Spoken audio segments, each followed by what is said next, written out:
Do you struggle with knowing how to go from one chord to the next, or how to make a good chord progression? What chords go with which chords? I'm going to talk about the basics of that in this video. So if this is something new to you, hang with me and watch to the end, because you're going to learn some cool things. And I did a previous video where I broke down the difference between a major chord and a minor chord, and a major scale and a minor scale. I'm not going to cover that in this video, so go back and find that other one if you need to catch up on that. And as always, if you have a question about anything I say, please post a comment and ask, and I will try to make a video where I break it down to the most basic explanation so that you are not left in the dust and you get to understand music theory and become a badass songwriter. So I'm going to switch to where you can see my hands. Okay, now you can see my hand. So we're going to stick with the major key for this video, because a lot of what I say is going to apply to minor, because we're basically going to be talking about the connections between the roots of the chords. So to remind you, the root is the bottom note of the triad. Okay, the bottom note. So 1, 2, 3, 4, 5, 6, 7, 1. The major chords happen on the 1, the 4, and the 5. Okay, so if you can be in a key and you can figure out what the 1, the 4, and the 5 are, you can basically go between those 3 chords and you can't mess it up. Like, it's just, they get along really, really well.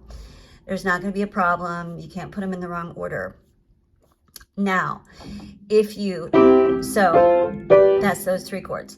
Now, if you have a moment where you need it to sound a little bit darker, the first most commonly used minor chord is the minor 6 down there. So, or up here, okay? So now the thing is that the 6 chord and the 1 chord share 2 of the same notes. This is the 1 chord, C major, and this is the 6 chord, A minor. See how they got these 2 notes? So you can really substitute if you're tired of writing with just 1, 4, and 5, and you need a darker harmonic moment. You can substitute that minor 6 for the 1 very easily, and that can add a nice flavor. Now, another option is if you've got another moment and you're getting tired of the 1, 4, 5, you can go to the 2 chord instead of the 4 chord. And that adds a nice, darker, more complex emotion. And again, those are related because they share 2 chord tones, okay? So anytime you've got a chord that you feel like is plain Jane, predictable, whatever, the first option you have is to try the chord that goes down a third, that shares the same, root and third of your chord. Go down and make that now the new 3rd and 5th of your chord. So go down a third. So from the 4 you can go down to the 2. And that's another option. So you can do a chord progression that is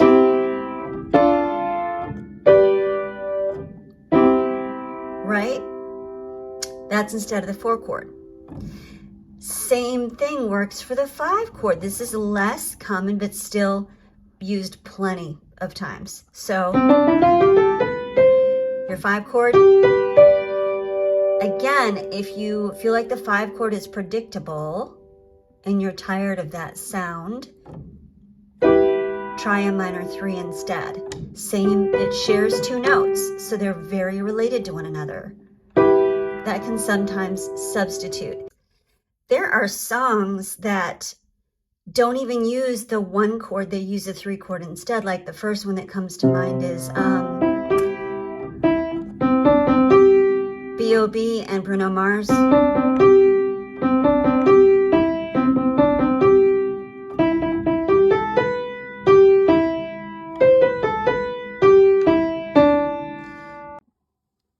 So this song proves that the way that they've done it with the chords, that you don't even need the 1 chord in your song and nobody notices. So that's that's got the 4 in the root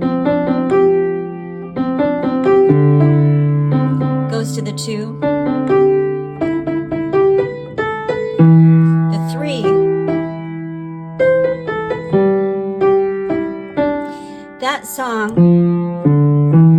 it cycles 4, 2, 3, 5 over and over and over, okay? So that shows that they're using, it could have been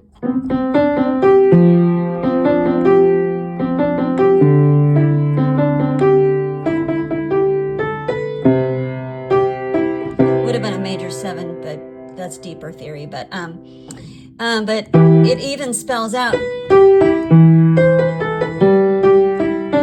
If you listen to that song, they never go to the 1. So you can substitute chords that are a third away. You can substitute, try going down a third, going up a third. Sorry, the camera's bouncing so much. But that is a way to broaden the use of the chords that you're using. Hopefully this is helpful. But that is a way to broaden the use of the chords that you're using. But just remember, 1, 4, 5, you can't go wrong. Add the 6 in there, you still can't go wrong.